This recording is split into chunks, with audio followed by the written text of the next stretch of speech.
La semaine du développement durable, c'est dans toute la France du 1er au 7 avril, donc c'est à partir de la semaine prochaine. On verra qu'ici, à Nîmes et dans son agglomération, il y a même des prémices. Ça va même démarrer dès demain samedi. Passer au durable, ça marche, ça c'est la baseline, comme ils disent dans la pub. Et sinon, le thème 2010, c'est « Changeons nos comportement, une semaine voulue par le ministère du Développement durable pour parler des initiatives locales dans le cadre de cette semaine. Hélène Yannikopoulos, bonsoir. Bonsoir. Vous êtes adjointe au maire, déléguée au développement durable. Vous êtes également conseillère d'agglomération au sein de Nîmes Métropole, en charge également du développement durable. Et à vos côtés, en charge ou associé en tout cas, puisque à vos côtés, il y a celui qui est en charge du développement durable et de l'agenda 21. Il s'agit de Vincent Allier, vice-président de Nîmes Métropole, maire de Saint-Côme et Marouéjol. Bonsoir à tous les deux. Bonsoir. Merci d'avoir accepté cette invitation. On va parler de développement durable, on va parler du programme du 1er au 7 avril prochain. Mais j'ai envie de vous poser la question tout de suite. L'actualité de la semaine en matière de développement durable et de gestion, de politique, tout ça, c'est une espèce d'enterrement de première classe de la fameuse taxe carbone, une taxe carbone sur laquelle le président de la République, comme d'autres candidats, s'était engagé puisqu'ils avaient signé la charte de Nicolas Hulot. Fini la taxe carbone, Hélène Yannikopoulos? Alors, mon analyse, elle n'est pas aussi négative que la vôtre. Moi, je pense que la taxe carbone est remise à plus tard pour la bonne raison que lorsque le président de la République l'avait mis dans son programme, il n'avait pas anticipé la crise mondiale et économique que nous allions vivre. Donc la crise des ressources, elle est aussi prévisible, mais à plus long terme. Et donc dans ce cadre-là, moi je pense que c'est assez raisonnable d'essayer d'harmoniser la taxe carbone au niveau européen pour ne pas gréver davantage la compétitivité de nos entreprises. Cela dit, c'est vrai que c'est un recul immédiat, on va dire, pour l'environnement. Je crois que la secrétaire d'État à l'environnement, Madame Joanneau, je ne dirais pas que je suis désespérée, a parlé de désespérance. Ouais, non, moi j'ai un tempérament à n'être jamais désespérée d'abord, et ensuite je pense qu'il y a une adaptation à faire actuellement, comme je le disais, pour garder nos entreprises compétitives. Donc l'économie avant l'environnement. Moi, je pense que le développement durable, c'est une économie soutenable pour les hommes qui vivent dans cet environnement. Et actuellement, on voit bien que la situation économique et sociale est insoutenable. Donc, l'environnement a besoin aussi de trouver les adaptations nécessaires à ce développement social et économique, me semble-t-il. Alors, je vais insister, pardonnez-moi, mais Vincent Allier peut également réagir. Hein. On a vu une première formule de cette taxe carbone qui a été adoptée, du reste, par le Parlement, puisqu'elle n'a été recalée qu'après être passée devant le Conseil constitutionnel. Donc, cette taxe devait s'appliquer. Le Conseil constitutionnel l'a retoquée parce qu'il a estimé qu'elle n'était pas équitable pour l'ensemble des contribuables, notamment elle exonérait les grands industriels ou beaucoup d'entreprises, alors que l'ensemble des ménages étaient taxés, donc il n'y avait pas équité devant l'impôt, hein, c'est ce que j'ai cru comprendre, vous m'arrêtez si je me trompe. Donc aujourd'hui, le gouvernement devait reprendre sa copie et finalement répartir mieux l'impôt, taxer peut-être les grandes entreprises, et finalement c'est devant cela qu'il recule. Oui. Donc taxer les ménages, oui, ok, malgré la crise économique, puisque la taxe carbone a été décidée en 2009, mais maintenant qu'il fallait taxer les grandes entreprises, on recule. Voilà. En ce qui me concerne, je pense que le retrait de cette taxe carbone, c'est un peu un double gâchis. Le premier gâchis, il a été dans l'institution de cette taxe parce qu'elle a été mal expliquée, mal comprise et forcément mal conçue, puisqu'elle a été retoquée par le Conseil constitutionnel. Et maintenant, il y a un deuxième gâchis qui est le fait de retirer cette taxe parce que, à la suite d'élections qui ont été perdues, on dit ça c'est quelque chose qui va sauter, qu'on va voir plus tard. Alors bon, moi je suis comme Hélène, je vais garder l'espoir, d'autant plus qu'en arrivant, j'ai écouté sur France Info que le gouvernement a annoncé que l'Europe mettrait en place une taxe carbone au mois de juin. Donc si on veut garder l'espoir, on va se focaliser sur cette date du mois de juin. D'accord, donc on garde espoir en l'Europe. On va transférer nos espoirs sur l'Europe. Le fait que, allez, on ne va pas rentrer dans l'histoire trop complexe avec la suppression de la taxe professionnelle qui devait pour les collectivités locales être justement remplacée par les recettes de cette taxe carbone. Vous n'êtes pas inquiet là-dessus? Non, les la élus taxe que vous êtes? professionnelle, encore une fois, n'impactera pas directement les communautés d'agglomération. Et pour faire très bref, la communauté d'agglomération de Nîmes Métropole sera plutôt gagnante parce que l'assiette de la nouvelle contribution foncière économique avantage plutôt Nîmes Métropole par rapport à ces... Avantage plutôt les agglomérations Voilà, que les départements. Et celle de Nîmes Métropole en particulier. D'accord, on ne rentrera pas dans les détails. De Voilà. toute façon, on sait que ces problèmes fiscaux sont extrêmement compliqués, justement, et ce n'est pas forcément le propos du jour. On va d'abord s'intéresser à ce que vous faites tous les deux en tant qu'élus pour défendre votre bannière. On a vu que ce n'est pas facile. Chantal Joanneau, elle souffre pour faire passer ses idées au niveau du gouvernement. Alors, est-ce que tous les deux, dans vos assemblées respectives, vous au conseil municipal, au conseil communautaire, Vincent Allier au conseil communautaire, vous arrivez à faire passer, à transmettre ce message du développement durable? Hélène Yanikopoulos. Alors, c'est un message à faire passer, je pense, progressivement. On ne peut pas faire de grandes révolutions en quelques mois. Mais déjà, depuis que j'ai été élue à cette délégation du développement durable, avec les services en particulier de la construction, de la ville de Nîmes et le service de l'environnement, nous avons mis en place un certain nombre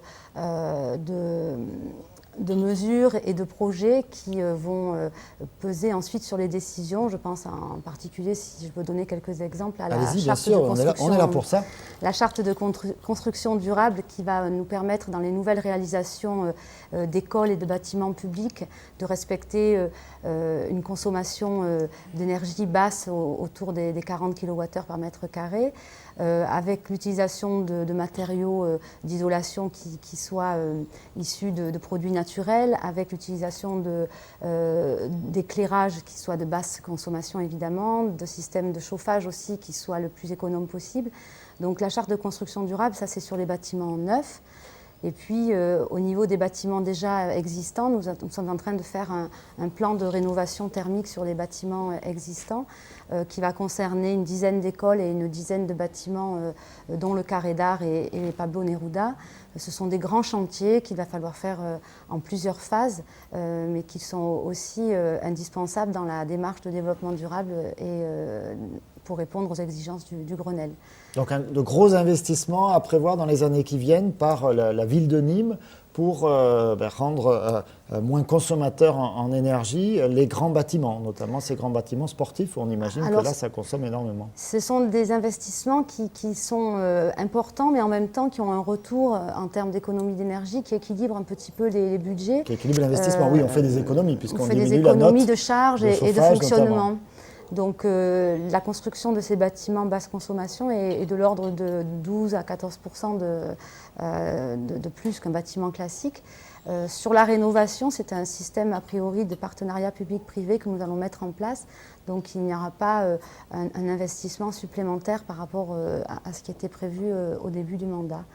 Donc voilà. Grosso modo, vous nous dites aujourd'hui, mes collègues élus à la ville de Nîmes, ils ne me regardent plus comme un animal étrange, ils entendent ce que je dis parce que peut-être je peux leur faire des économies aussi, non? Voilà, par exemple. Et puis c'est une question aussi d'expérience petit à petit au fur et à mesure que mon mandat avance. C'est sûr que les dossiers sur lesquels je travaille prennent un peu plus d'ampleur et de précision et ça permet de faire passer aussi le message auprès des autres élus qui travaillent avec moi. Vincent Allier, même constat, oui. Vous avez commencé un petit peu avant oui. à creuser votre sillon au sein Oui, j'ai commencé un petit peu métropole. avant, mais la délégation au niveau de l'agenda 21 n'a pris du corps qu'à partir des élections, puisque c'était vraiment à ce moment-là qu'on a lancé un début de politique de développement durable et surtout la mise en place d'un agenda 21. Mais je crois effectivement qu'avec Hélène, on se retrouve, il y a d'abord un gros travail pour expliquer et convaincre les élus. Il faut d'abord expliquer aux élus ce qu'est le développement durable. Dans le développement durable, il y a développement. Et ça, Les élus, au début, ne l'entendent pas forcément, ils voient plutôt ça comme une contrainte. On a beaucoup cité Loutard de Cannepetière, qui empêchait la mise en place d'une ligne TGV, qui empêchait la mise en place d'une zone industrielle, et on se rend compte que ce n'est pas la vérité, bien au contraire. La définition... Là, vous avez dit un mot assez pointu, ça a mis un moment pour monter au cerveau. Comment vous dites, c'est un petit oiseau, c'est ça? Loutarde, oui. Loutarde, oui, un oiseau. Loutarde de Cannepetière, qui est un oiseau, qui est un oiseau assez rare, qui est présent ici. Tout à fait, et qui est protégé au niveau de l'Europe. Et donc l'Europe a mis en place une zone de protection sur les sites de vie et de reproduction de ces animaux. Et donc effectivement, au début, cette mise en place de cette zone Natura 2000, puisque c'est le nom, était perçue comme un obstacle par tous les élus, comme une contrainte. Et on se rend compte que petit à petit, ça devient le contraire, ça devient un atout. Pourquoi? Parce que notre territoire, le principal atout de notre territoire, c'est la qualité de ses paysages, c'est sa qualité de vie. Et le fait de dire, vous voyez, on va jusqu'à protéger le plus petit des petits oiseaux, eh bien, montre que nous sommes les premiers défenseurs de notre territoire. Et donc on retourne une contrainte pour en faire un atout. Et je crois que c'est ça notre travail. Hélène a évoqué le fait qu'une isolation supplémentaire, même si ça coûte cher, à terme ça rapporte. Et donc il a fallu un moment de persuasion, d'explication. Et on sent bien qu'en ce moment, la machine est en train de se mettre en place. Et la Est-ce qu'il y a encore des réactions goguenardes de certains? Bien entendu, il y aura toujours des gens qui disent ça c'est du vent, ça c'est une usine à gaz. Il y aura toujours des gens qui diront vous nous faites dépenser de l'argent, vous nous faites faire des études pour rien. Mais on sent bien quand même que le sens de l'histoire est avec nous et que cette démarche, c'est une démarche de fond et qui ne s'arrêtera pas. Alors, votre agenda 21, il y a eu beaucoup de réunions, il y a eu de la concertation, mais ça prend forme.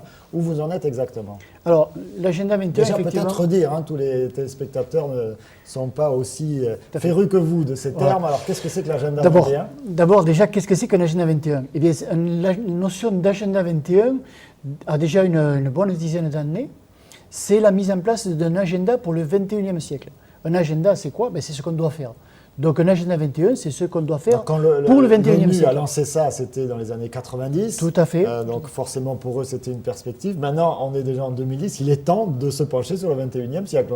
Voilà. Et une des idées fortes de l'agenda 21, c'est la formule qui est de dire penser global, agir local. Ça veut dire que chacun, dans son petit coin, dans son travail, dans sa vie, au niveau des scolaires, au niveau des écoles, chacun a un petit bout de chemin à faire, a une petite action à faire, justement pour préserver notre capital, et notre capital c'est la terre, tout simplement. Et la notion de développement durable, elle est bien là, elle est de dire il faut continuer à se développer, tout simplement mais parce que la population mondiale s'accroît, on nous annonce 10 milliards d'habitants pour bientôt. On est à 6 milliards et demi. On est à 6 milliards, et on nous annonce 10 milliards pour les années à venir. Et il faudra faire vivre tous ces gens-là, mais il ne faut pas non plus manger notre capital. Et donc le développement durable, c'est bien cet enjeu-là, continuer à se développer en préservant notre capital initial qui est la terre. Alors l'agenda 21, on l'a compris. Voilà. Celui de Nîmes Métropole, il en est où? Alors, dans la mise en place d'un agenda 21, ce qu'il faut savoir, c'est qu'un agenda 21, c'est quelque chose qui est très normalisé. Pour être reconnu agenda 21 par l'État, par le gouvernement, il faut qu'on suive une marche qui est définie à l'avance avec un certain nombre de paliers et de moments. Le premier moment, c'est toujours un état des lieux. Celui-là a été fait. Un deuxième moment a été une réflexion stratégique. Dans quelle action nous nous engageons? Où est-ce que nous allons? Et nous en sommes maintenant au troisième moment qui a commencé par un forum où tous les acteurs se sont retrouvés. Et maintenant, nous allons rentrer directement dans le concret. Tous les acteurs, c'est-à-dire le monde économique, le monde associatif en général qui défend l'environnement, Loutarde Cannepetière par exemple, ce genre de choses, les chasseurs, les pêcheurs, etc. Ouais. Alors l'agenda 21 sur Nîmes Métropole, il y a très schématiquement 3 catégories d'acteurs. La première, les élus bien sûr. La deuxième, les services de l'agglo et des communes, puisque les communes sont associées. Et la troisième, qui est la société civile. Au travers d'un conseil de développement durable, toute la société civile a été associée. Je crois même d'ailleurs que vous étiez présent aussi. Effectivement. Télémiroir a fait partie des partenaires de l'agenda 21 de Nîmes Métropole. Voilà. Et donc l'idée, c'est d'associer toute la population à la mise en place de ça. Et donc maintenant, nous en sommes à la mise en place des fiches actions. Les fiches actions, c'est quelque chose de très concret qui rentre directement dans l'opérationnel. Donc là, il y a toute une série de contraintes. Et ces fiches actions vont être proposées par la société civile, par les communes, par les services, par les élus. Des exemples de fichiers? Des exemples, par exemple la mise en place d'écoquartiers, par exemple les études sur la réduction de la consommation d'eau dans les communes, par exemple l'aide aux particuliers à mettre en place des systèmes soit de chauffage solaire, soit de production d'électricité photovoltaïque, par exemple la mise en place de pistes cyclables, la mise en place de libre-service pour les vélos. Il y a donc toute une série d'actions comme ça, et là nous sommes au stade où ces actions commencent à germer, et après il nous faudra faire un tri, parce qu'une des réflexions qui est sortie justement du forum de l'agenda 21 a été de dire il ne faut peut-être pas tout faire d'un coup, mais ce qu'on fait, il faut bien le faire. Alors par exemple, vous avez lancé une campagne de thermographie aérienne, de prise de vue aérienne sur le dégagement de chaleur, donc l'isolation ou le manque d'isolation de l'ensemble des bâtiments publics et privés de l'agglomération de Nîmes. Tout à fait. D'ailleurs, cette campagne est là de nouveau un exemple de l'association de la ville de Nîmes et de l'agglo, puisque c'est Hélène qui était au départ à l'initiative de cette campagne sur la ville de Nîmes. Donc vous avez demandé quelque chose pour la ville de Nîmes, hop, voilà que ça s'est retrouvé sur l'ensemble de l'agglo. Plus exactement, j'ai proposé à l'agglo d'étendre cette thermographie qui devait se faire uniquement à Nîmes sur l'ensemble du territoire, en me disant que dans ce genre de démarche globale, pour sensibiliser le maximum de personnes et arriver comme ça à créer l'envie de faire des travaux d'économie d'énergie, et puis la finalité étant la baisse des gaz à effet de serre, et derrière aussi la redynamisation d'un secteur qui est le bâtiment et l'artisanat. Je me suis dit que plus on allait gérer de volume de bâtiments et de maisons individuelles, plus ça pouvait avoir justement un vrai impact au niveau des gaz à effet de serre et de la quantité d'économie d'énergie réalisée. Et j'ai été vraiment soutenue par les maires de l'agglo qui siègent à la commission environnement, qui ont compris l'intérêt de lancer cette campagne de thermographie aérienne. Et on est en train d'organiser la suite, c'est-à-dire que les prises de vue ont été faites. Donc là, les prises de vue ont été faites, voilà. C'est ça, et on en a entendu parler, on en a parlé également sur Télémiroir. Et aujourd'hui, vous en êtes à l'interprétation, c'est ça? Alors l'interprétation se fait sur trois zones en particulier dans un premier temps. Un quartier de Nîmes qui est Pissevin, la ville de Marguerite et la ville de Langlade. Et donc ces résultats vont être présentés pas de façon encore très précise, mais de façon générale la semaine du développement durable. Aux élus. Aux élus, uniquement aux élus pour commencer. Et ensuite, donc, le véritable lancement des résultats au niveau des particuliers se fera lors du Salon de l'immobilier en octobre 2010. Et ensuite, il y aura tout un accompagnement pour la prise de renseignements, d'analyse des résultats pour que les personnes qui vont s'intéresser à leur toiture et aux résultats puissent être vraiment accompagnées. Un conseil. Voilà, un conseil de qualité. Si on constate que sa maison dégage beaucoup de chaleur, qu'est-ce qu'on peut faire? Par quoi on commence? Qu'est-ce qui est prioritaire? Aussi avoir des aides. Les aides auxquelles on a droit. On est en train d'organiser. d'organiser. Des exonérations d'impôts, je crois qu'il y a des crédits d'impôts, voilà. Ce genre de choses. Et pour compléter les propos d'Hélène, on est là vraiment dans du développement durable, puisque cette action-là qui est lancée par l'agglo et par la ville de Nîmes, qui investissent de l'argent public là-dedans, va rebondir au niveau de tous les artisans, puisqu'il va y avoir un impact directement, donc ça va être du travail pour les artisans. Donc on est vraiment dans du développement. La ville de Dunkerque qui l'a fait estime qu'on est pour 1 euro investi maintenant à 10 euros réalisés derrière. De travaux réalisés par, tout à fait. Par et donc le vrai enjeu, au public. voilà, et le vrai enjeu de cette campagne, c'est pas tellement de passer avec un avion dessus, c'est surtout de bien communiquer autour pour que chacun puisse être informé et puisse savoir ce qu'il a à faire chez lui. Voilà, quand on verra les images, on se rend compte qu'effectivement, chaque maison peut être parfaitement identifiée, repérée, et on voit exactement le dégagement de chaleur, puisqu'il y a un jeu de couleurs sur le traitement de chaque maison. Il faut vraiment préciser qu'on ne peut pas, à partir d'une image, interpréter le fait que le toit perd de la chaleur ou non. Il faut vraiment savoir l'utilisation du bâtiment, comment il est isolé, comment sont utilisés les combles, pour pouvoir avoir une analyse juste et ensuite lister les priorités du bâtiment en termes d'isolation. Donc voilà, ça s'organise dans les mois qui arrivent. On aura des le temps chantiers parmi les très Voilà. nombreux chantiers en matière de développement durable. Moi, je vous propose de faire une courte pause. On va ensuite décliner le programme de la semaine de développement durable. On aura quelques très belles images également d'un des invités de cette semaine de développement durable, Laurent Balesta. À tout de suite.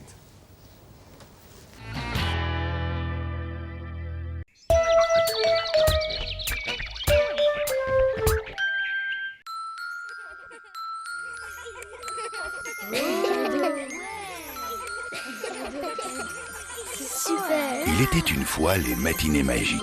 Le rendez-vous que Kinépolis donne à tous les enfants et à leurs parents le premier dimanche de chaque mois, avec un tarif unique pour tous, 5 €. Au programme, des animations, une avant-première ou l'un des films pour enfants à l'affiche, et un cadeau surprise. Kinépolis, bien plus qu'un cinéma. La crise ne doit pas vous obliger à renoncer à vos loisirs. Depuis presque 4 ans, Resto Malin est la solution qui vous permet d'aller au resto et de sortir à moitié prix. Un repas ou une sortie achetée, c'est la même prestation qui est offerte. Achetez dès maintenant la nouvelle édition Resto Malin Automne-Hiver 2009-2010, au prix inchangé de 20 € chez les restaurateurs participants ou par courrier à l'adresse suivante: Athénor Sud, 7 rue de Garenne, 30 230 à Bouillargues. Plus d'infos sur le site www.restomalin.com. Resto Malin, pour sortir à moitié prix en période de crise, on n'a jamais vu aussi malin.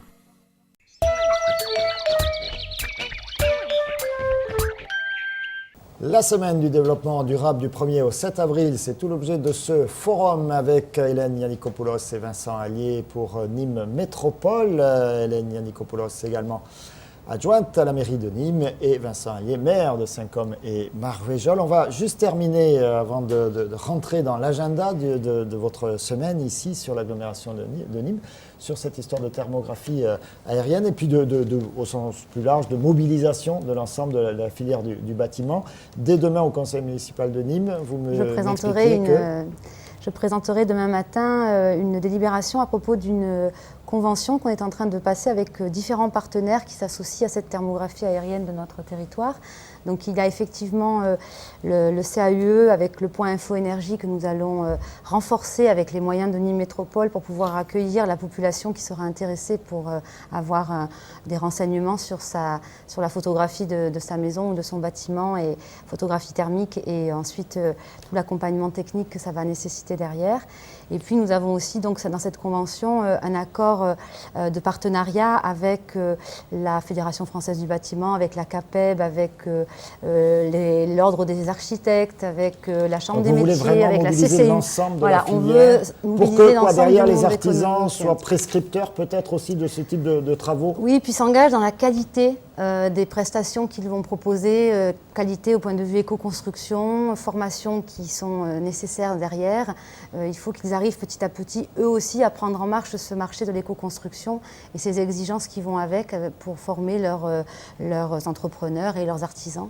Et donc, on veut vraiment créer les conditions d'une synergie qui aboutisse à un maximum de résultats. Sur plusieurs années, ça va se jouer. Mais c'est un programme qui va se décliner dans l'année. C'est passionnant, votre délégation. Passionnant. Avec moi, Yannikopoulos.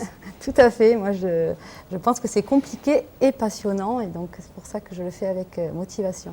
Et avec conviction, on voit ça.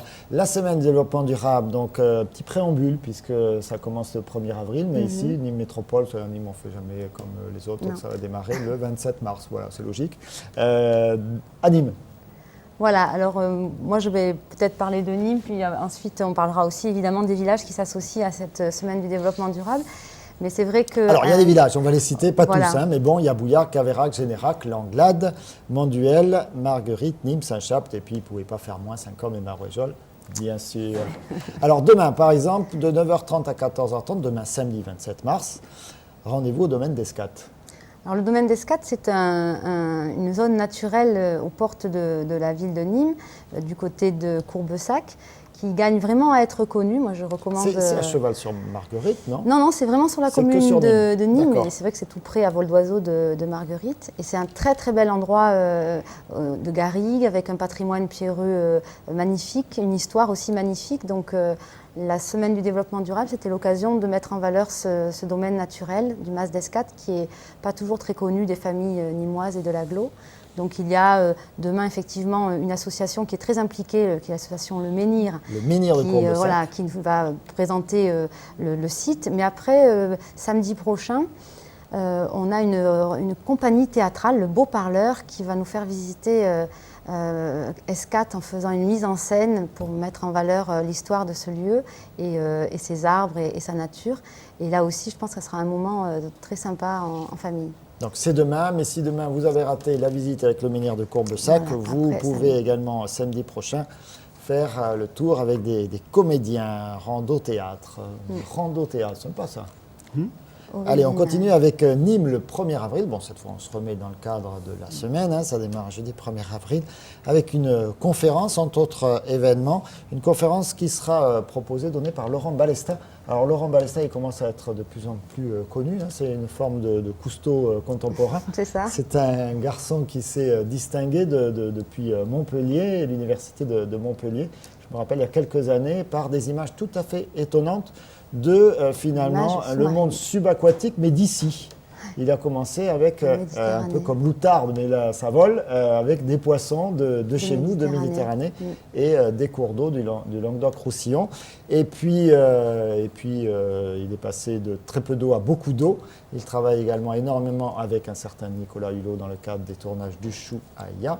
Je vous propose de nous évader pendant quelques minutes avec cette sélection d'images proposées par Laurent Balesta.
Un cœur.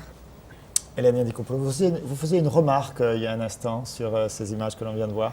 Je trouvais que c'était très très beau et que le plongeur aussi, voilà. Mais ça, très bien, d'accord. Elle l'a refait en live. direct.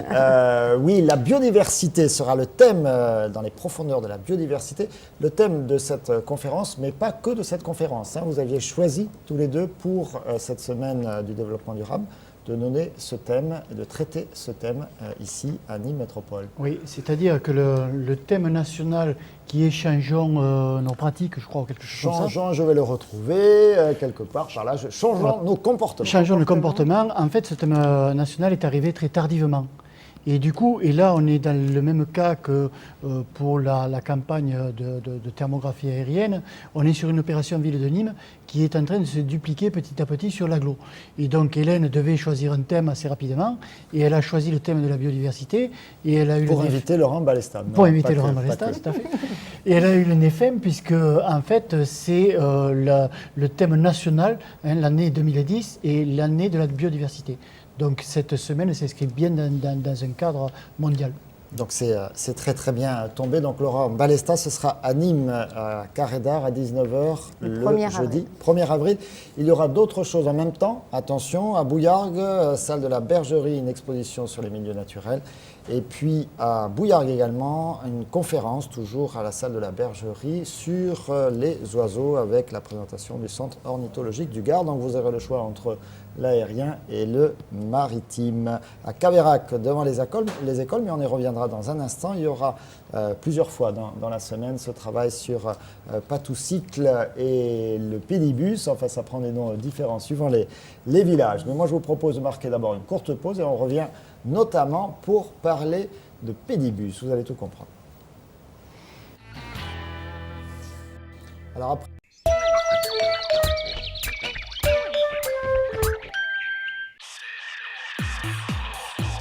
Côté homme, côté femme, masculin direct, 25 boulevard Sergent-Trier à Nîmes. Profitez d'une remise de 10% les jeudis 19 et vendredi 20 mars autour de la nouvelle collection Printemps-été 2009. Masculin direct, ouvert tous les jours, du lundi après-midi au jeudi 19h, vendredi et samedi, non-stop de 10h à 19h. Kinépolis et de Metropolitan Opera présente l'opéra au cinéma. Découvrez 10 opéras exceptionnels, retransmis en direct depuis New York. Regardez, écoutez et vibrez au son des plus belles voix contemporaines d'opéra. L'opéra au cinéma, des représentations uniques à vivre en direct sur écran géant en haute définition pour des sensations inoubliables. Infos et réservations sur kinepolis.com/opéra.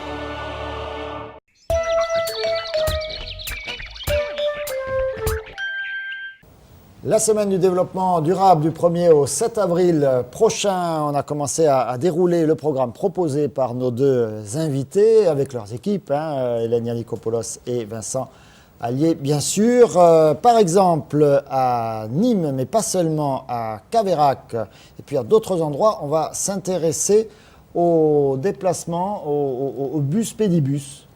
Vous êtes d'accord avec ce concept? Donc, bien sûr, on dépense beaucoup d'argent pour mettre en place des bus, l'électricité, des tramways, comme on dit par ici, le bus à haut niveau de service à Nîmes bientôt. Et si on y allait à pied à l'école, tout simplement? Regardez ce qui se passe depuis pas mal d'années. C'était à Redescend, ce reportage en 2007.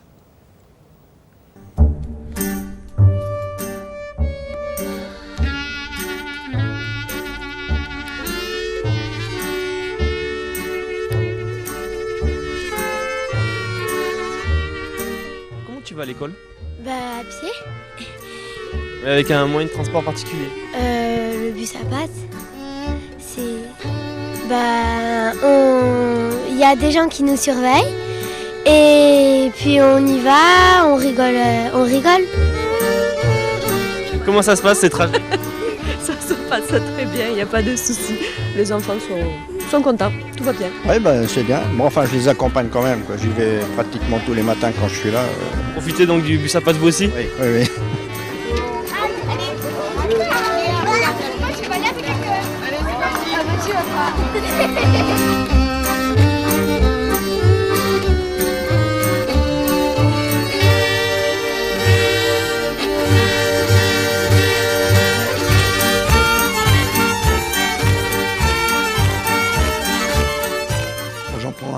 2, j'en prends 3, et je peux les amener jusqu'à l'arrêt, et après on attend les autres. Donc Vous vous adaptez quand même?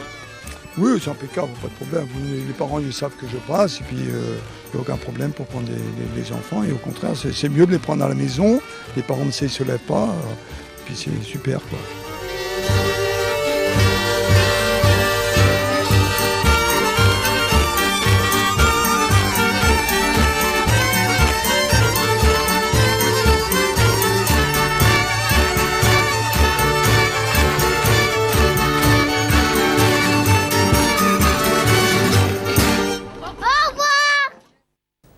Au revoir les enfants, et donc tous les matins on va à pied à l'école à Redescends, mais également à Caveyrac avec Patoucycle. Et puis vous aviez lancé une initiative comme ça à Nîmes, et les enfants de certaines écoles, dans tous les cas, à Carapates, ont réalisé une frise avec des dessins, et je crois que c'est le reportage qu'on a retrouvé maintenant. C'était en juin 2009. J'aimerais aller à l'école à pied, pourquoi ne pas faire le chemin ensemble? Tel était le thème du concours de dessin lancé par la ville à l'ensemble des écoles nîmoises. La ville de Nîmes continue donc son engagement dans la promotion et la recherche de nouveaux modes de déplacement urbain tels que le pédibus. Sur les 80 dessins sélectionnés, le jury a choisi d'attribuer les premiers prix aux 2 jeunes filles qui ont le mieux représenté ce concept. En fait, j'ai représenté un car qui amène plusieurs élèves qui marchent au lieu d'utiliser les roues et de polluer. Et il y a un panneau marqué école pour se diriger vers là. Et il n'y a pas de moteur pour pas polluer, voilà. En fait, nous étions partis en classe verte, et en revenant, la maîtresse a récupéré un mot où j'avais gagné le 2e prix. Ça explique. Bah oui, parce que je savais pas ce qu'il allait y avoir, la récompense et tout, que j'étais contente, voilà. J'ai fait une école avec des petits enfants qui étaient sur le trottoir, qui allaient traverser la route, et des maisons où ils avaient fait pour récupérer les enfants. Et un aire de jeu et un banc sur le trottoir, pour pas que les enfants, pour pas que les parents servent à prendre la voiture. Et qu'ils usent de l'essence, parce que l'essence ça coûte cher, et l'essence des fois ça augmente, et que des fois on n'a pas assez d'argent. Les 2 gagnantes ont été félicitées par le sénateur-maire de Nîmes et se sont vues remettre, en plus de leur lot, des chèques de 100 et 200 € destinés aux bibliothèques de leurs écoles respectives. Un sujet d'Amandine Ducor et d'Erika Rowe, de jeunes stagiaires que l'on salue. Tiens, et puis vous avez compris, l'essence ça coûte cher, puis ça pollue en plus, donc ça fait 2 bonnes raisons d'en consommer beaucoup moins. Des initiatives pour faire la promotion de ces méthodes douces de déplacement. Et puis à Manduel, ce sera le 2 avril, un film qui a beaucoup fait parler. Nos enfants nous accuseront, le titre est Choc. Et ça parle là de pesticides et d'agriculture. On va regarder un extrait tout de suite. Bonjour les enfants. Bonjour. Les brioches de l'école publique de Barjac. Est-ce qu'elles sont bio? Oui, elles sont bio. Et ça veut dire quoi, bio? Pas traité. Pas traité, bravo. A scientist in the United States this past spring made the observation that this generation of children is the first generation in modern history that is not going to be as healthy as their parents. That should not be. Moi, j'ai travaillé 10 ans en agriculture chimique, et il y a des choses que j'aurais jamais mangées que je faisais, quoi. Ça, c'est clair. On s'était dit qu'on ne prononcerait pas le mot cancer. Aujourd'hui, je milite pour que dans toutes les maternelles et dans les hôpitaux, dans les écoles, que les cantines soient bio. Le coût de la santé, ça n'a pas de prix. Ne surtout pas faire passer les comptables d'abord. Faites passer votre conscience en premier. Le projet sur Barjac, c'est de tendre vers la bio, mais c'est aussi de faire une alimentation de qualité au quotidien, avec le plus possible d'approvisionnement local ou de proximité. Il est clair qu'aujourd'hui, le problème n'est plus de se poser la question, il manque la volonté politique. Il faut que cette volonté politique soit au rendez-vous.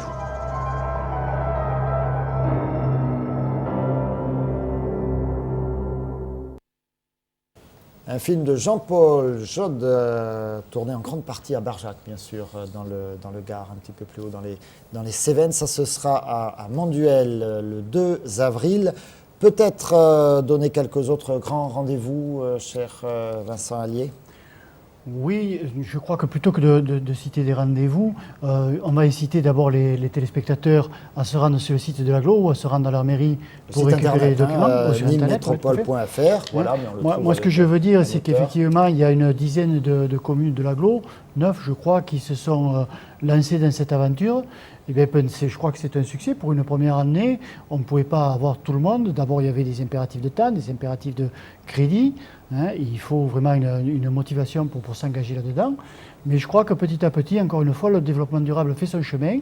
Et donc, si on regarde le programme, il y en a un peu pour tous les goûts, puisque sur Saint-Côme, il va y avoir une sortie en garrigue. Sur un autre village, il va y avoir une exposition sur l'eau. Sur un autre, une exposition sur les déchets. Sur le tri sélectif. Voilà, ouais. donc toute la thématique du développement durable est développée. Et je crois que c'est comme ça, petit à petit, qu'on fait avancer les choses. Plutôt que de faire des grandes déclarations, des grands moyens, ce sont des petits bouts, plus un petit bout, plus un petit bout. Encore une fois. Pensée globale, agir local. Exactement. Avec, ce sera presque en clôture de la manifestation, ce sera le 10 avril. Non, je me trompe, ce sera le 7 avril. 7 avril. Pardon, la venue pour une autre conférence d'une autre célébrité très présente sur les médias nationaux, dans tous les cas, Jean-Marie Pelt. Oui, on a souhaité conclure cette semaine du développement durable par un grand témoin de l'écologie, un spécialiste de la biologie et des questions de biodiversité, par une conférence à l'université Vauban. Et on est très fiers de faire venir M. Pelt, qui est effectivement quelqu'un qui a écrit de nombreux ouvrages sur ces thèmes de la biodiversité et du respect de l'environnement. C'est quelqu'un qui a un discours qui est percutant, qui est passionnant, et on est ravis de le recevoir. C'est un biologiste. Voilà, il est biologiste et professeur à l'université européenne d'écologie de Metz, donc il vient un petit peu de loin. Et il va vient en train, rassurez-nous. Voilà, il va venir en train, oui. Non, mais c'est vrai en plus. Consommation il vient en train. Minimale. En tout cas, ce que je voulais dire, moi, sur cette semaine du développement durable, c'est que vraiment, c'est l'occasion de sensibiliser les petits et les grands aux questions environnementales. Cette année, c'est vrai que la biodiversité donne un coup de flash sur la partie environnementale du développement durable. Et effectivement, comme le rappelait Vincent, dans le développement durable, il y a l'importance de la solidarité entre les enjeux de société, les enjeux économiques, on l'a rappelé aussi, les enjeux d'économie d'énergie et de changement de mode de vie pour économiser le pétrole qui devient une denrée rare. Et je crois que c'est très important de profiter de cette semaine chaque année pour que tous ensemble, au niveau des communes, des collectivités, mais aussi les lycées s'associent à cette semaine. Le lycée Albert Camus, il y a le Dioda, il y a aussi la Polyclinique Grand Sud qui fait une journée sur cette semaine du développement durable. Il y a également le lycée agricole de Rodillan. Voilà, le lycée agricole de Rodillan. On voit bien que petit à petit, tout le monde a envie de promouvoir et de mettre en valeur et de sensibiliser, donc ça fait plaisir et on va continuer. Du 1er au 7 avril, la semaine du développement durable, mais à Nîmes et dans son agglomération, on ne fait rien comme personne. Donc ça démarre le 27 et ça se termine le 10. Voilà, ouais, on a fait les prolongations. Comme avec, feria, vous venez de le dire, un programme extrêmement riche, extrêmement varié, des belles images. On en a vu ce soir avec Laurent Balesta. Et puis plein d'expériences aussi à tenter, à découvrir. Merci à tous d'avoir suivi cette émission. Merci à nos deux invités d'être venus jusqu'à nous. Merci de nous avoir reçus. C'est la météo sur Télémiroir et le journal à suivre. À très très bientôt sur notre chaîne.